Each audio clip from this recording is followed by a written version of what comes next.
morning, I'm Jeff O'Neill with Custom Wrought Iron Gates. This morning we're here to measure an opening for a gate that we'll be installing later for one of our local landscape contractors. In our area, this is typical of what we would see when we arrive on the job site. Contractors requested an iron gate, perforated steel backing. It's going to be hinged on your right, swinging out away from the yard. The latch will be on the inside. So what I'm going to do right now is take the measurements, show you the considerations, and what you would be doing is printing off one of our order forms, come out to the job site, measure it. I'll show you how to mark the form, and then you would input that on the computer on the digital form. So here we go. First thing to do is to decide what is going to be the front of the gate. The front is going to be the more finished side. If there's no backing or no synthetic wood, both sides are going to look very similar. This gate is going to have perforated steel backing, so the back will be this side, you'll be looking at the front.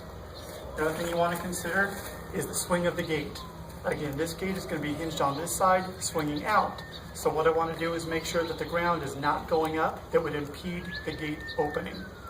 Right here it looks pretty level, and it's actually swinging away from the opening, so we should be good. We measure top, middle, and bottom on the width of the gate. The gate has to be built for the smallest opening, so it's important we have all three measurements, and all three measurements are correct. I've got 41.5 inches on the top, middle, 41.75 of an inch. The bottom is 41.75 of an inch. As you notice, they're different. We run into that all the time. It's not a big problem. If the difference is more than 5/8 of an inch, sometimes we'll use shims to shim out one side or the other. That way it just gives a nicer reveal. And then you can either stucco or caulk the edge to hide the gap opening. So again, we've got top, middle, and bottom on our width openings. The next thing we're going to do is get the height of the gate. Now the height of the gate is not the height of the opening. From here, from the ground to the top, is 76 inches. That's not what we're looking for. We're looking for the height of the gate.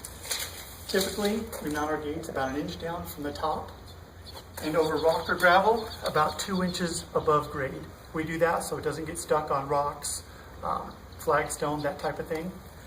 The reason we don't mount to the very top is because usually the pillars are not exactly level.